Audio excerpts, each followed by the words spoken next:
How many of you live in Colonial Heights? Throw your hands up. Okay. Or this does not just apply to Colonial Heights. We haven't cornered the market. But we're talking about emergency preparedness, disasters. That's kind of my line of work. So I want you to think about a couple things. First of all, general preparedness. Even before that, situational awareness. Are you alert and what's going on around you? What's going on near your neighborhood? What's being built?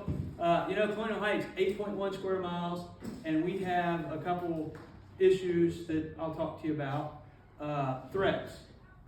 All right? Before that, though, think about situational awareness. All right? So general preparedness. Everybody has smoke detectors in their house? Yes. That's one we always remember, right? Carbon monoxide detector if you have gas appliances, right? How about fire extinguisher on each level? I'm out. But I know people don't have it. So things to think about. Do you have a first aid kit in your house? In your car? Okay. All right. Do you have a fire plan? You have kids in the house, you have an escape plan, you get out of the house? All right. If you live in Colonial Heights, if you're not in Colonial Heights, in your jurisdiction, are you part of their notification system? In Colonial Heights, it's called Civic Ready. All right? You can be on the emergency side of Civic Ready that tells you when a tornado is coming. You know, everybody knows Colonial Heights is like a tornado magnet sometimes. We're on the regular schedule to have a tornado about every 10 years or so in Colonial Heights. So alert sense. In Chesterfield, it is Chesterfield Aware, I think it's called, or something. Anyway. So there are notification systems in most communities that, and in Colonial Heights, not only can you find out about an emergency, a severe thunderstorm warning, tornado warning, hazardous materials spill that might affect you, a crash at a certain intersection, the water's going to be off. They have general notifications as well. That trash is going to be laid. The recycle, that got busy last year when we changed in Colonial Heights, when they changed the trash and the recycle company. There was a lot of Civic Ready messages going out that your trash is going to be delayed or whatever. How about there are, like I said, most communities have an alert notification. One of them is called Code Red. I keep moving around. I've got to move. All right, so that's general preparedness. Everybody thinks about that. How about do you have a kit? If something happens at your house, if something happens down the street, are you prepared? Do you have a plan? So go to ready.gov, build a kit, make a plan, and get involved. Get involved. Colonial Heights residents or Chesterfield residents, how about if you want some training? There's Stop the Bleed training. There's the Red Cross has CPR, first aid, AED, a whole host of training you get through them. How about join your local community emergency response team, CERT team? Now, do you have to come out and be on the CERT team if you take CERT training? No. You can take that 24 hours of training. We'll teach you different things, what to do, small fires, how to put small fires out,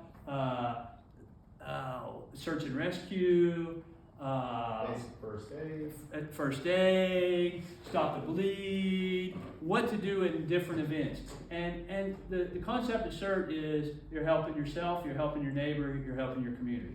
If you just want to take the training and you don't want to be a member of the CERT team, you don't want to come out at the functions, we do drug take-backs, we do back to school night, we do community events, we'll park cars, we'll walk around and make sure everybody's hydrated, we'll have water, we'll give out emergency preparedness information.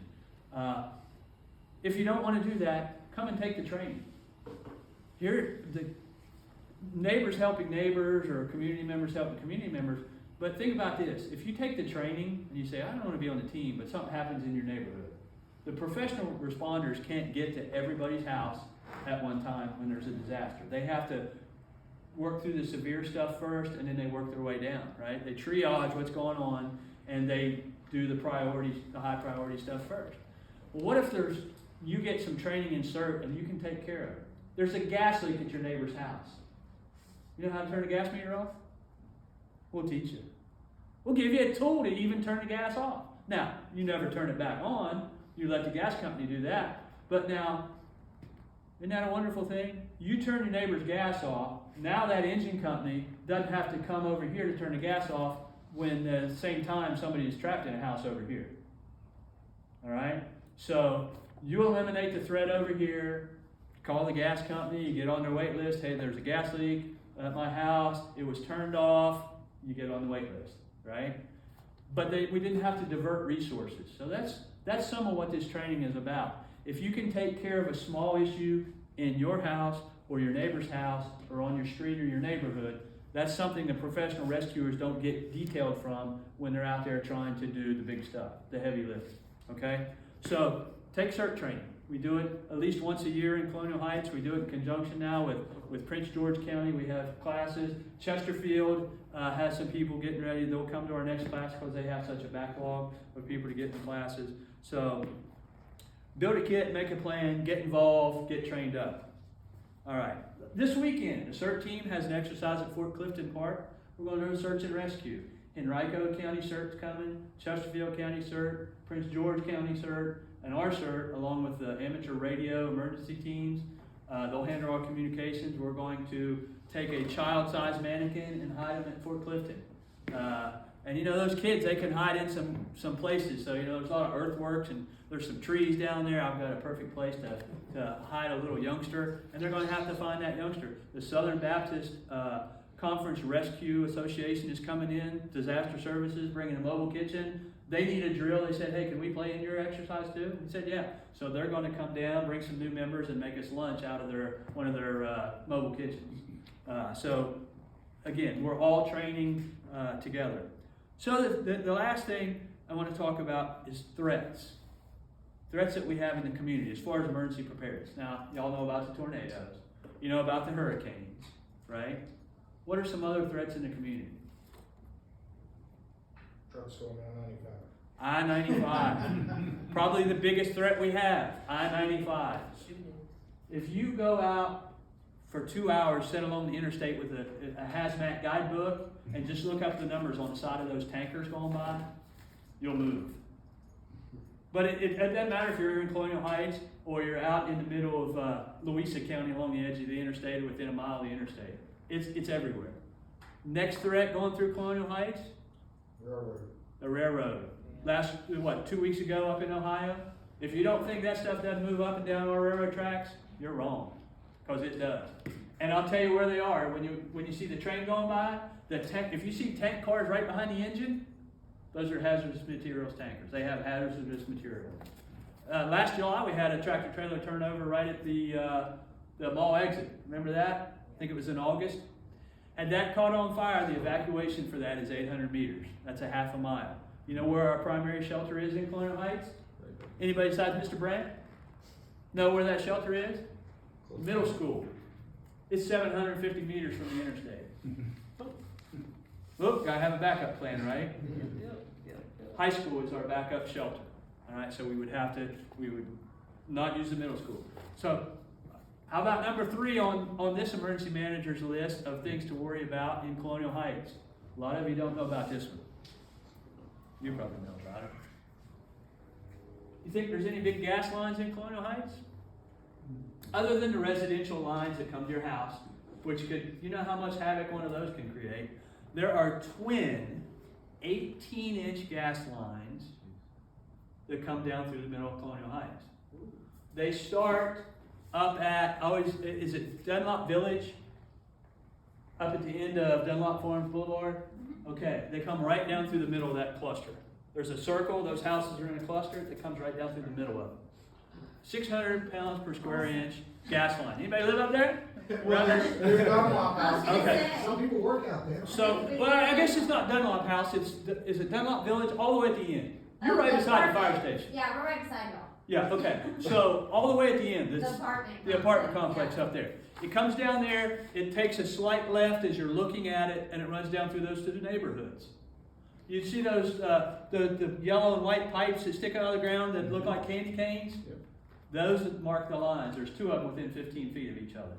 But it gets worse. Comes down through 2 neighborhoods. It crosses over. You know where the apartments are across the street from the fire station and down through there?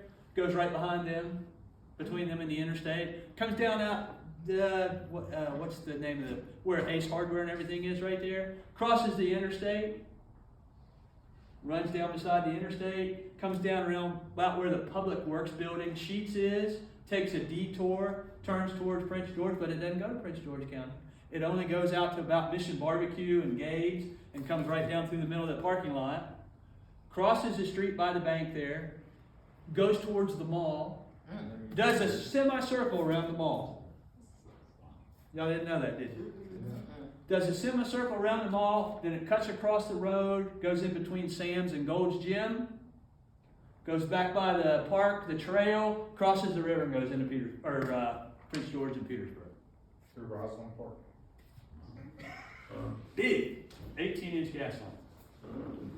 We drilled with that company last summer because they said they have to have a major exercise every year in a community that the gas line runs through. And they said, they picked Colonial Heights, and we said, well, I asked them, I said, why'd you pick Colonial Heights? And they said, it's our worst case scenario. Most of these gas lines that we have, this gas line runs through rural communities, runs through the mountains, they don't run through the middle of towns and cities. They run in the outskirts. Well, in Colonial Heights, guess what? It runs right through the middle of the city. Anything else that makes you worry? You want to know what I think about when I lay down to go to sleep? Now, if that's not enough, those are the three biggies. All right? So, you know. We're still in the fallout area for Lake Anna, right? Well, yeah. I was getting ready to hit those too. A lot of people don't even realize that. How about, anybody live in Sherwood Hills?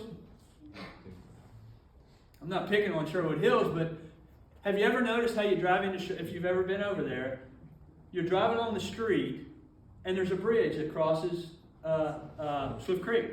The bridge goes like this. It goes down to the deck of the bridge. It makes a great dam when the water goes over the dam.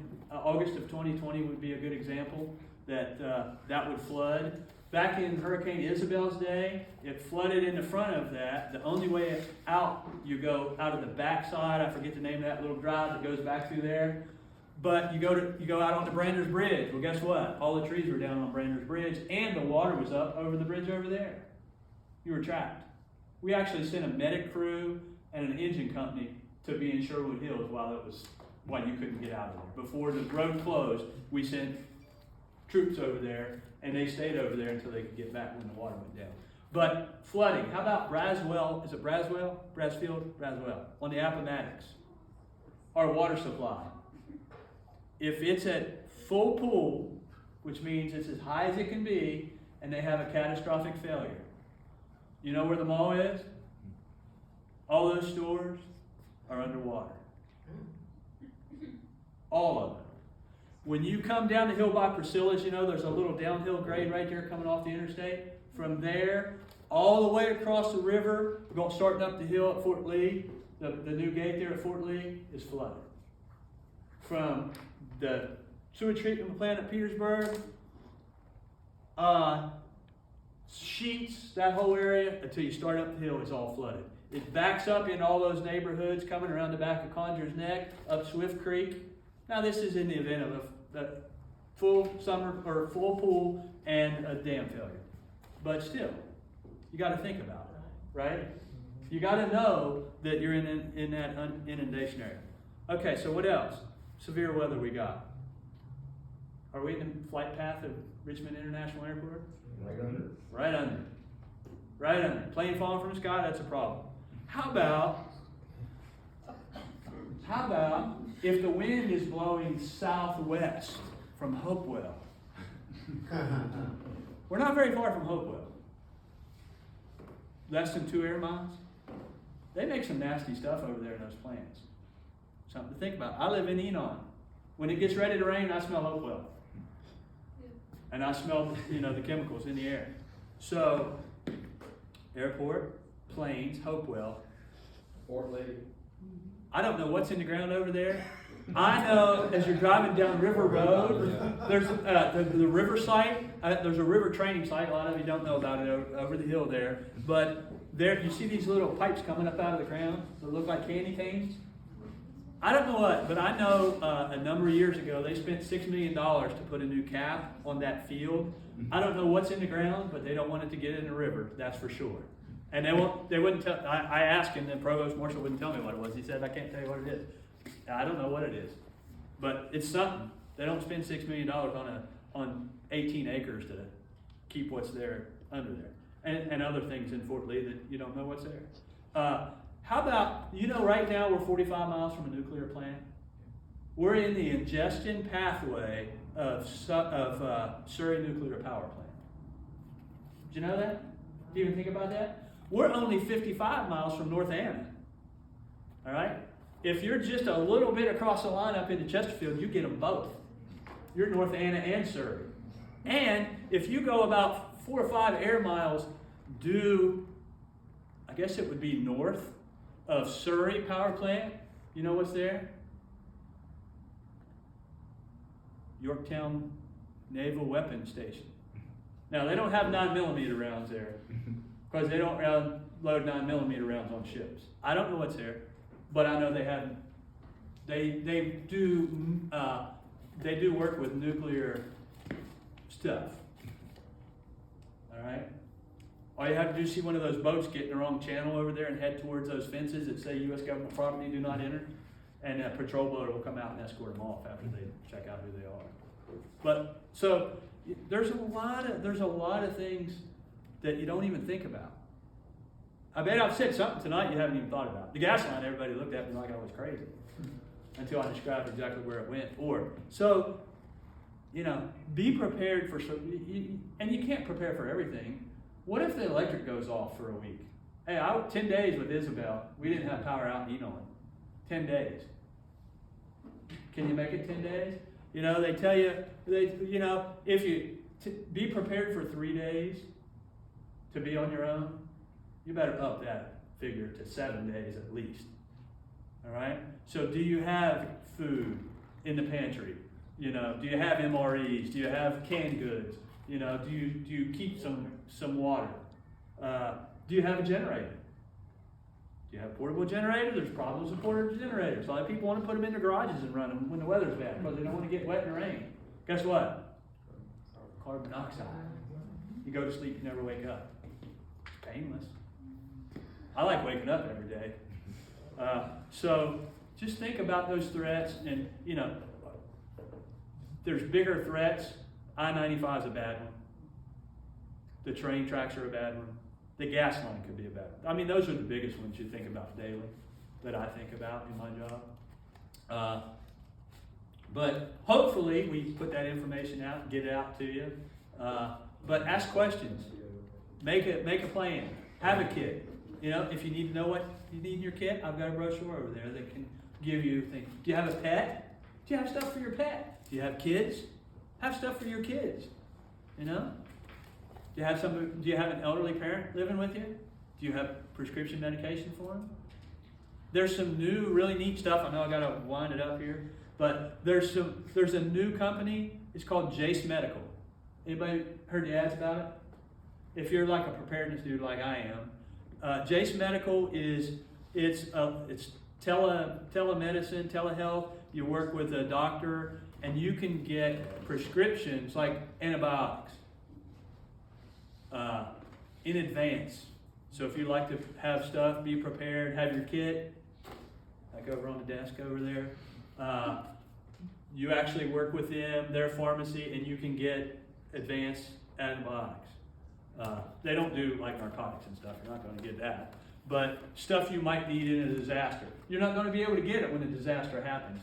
That's just something to think about. It's one of those things, MREs if you like eating that stuff. I prepare to fire the grill up and cook everything in the freezer and have a big picnic at my house on my street. But just think about it, build a kit, make a plan, be prepared. Like the Fred Cloth lady over there. She's prepared. I know she is. Anyway, thank you very much. If you need any information, come on over.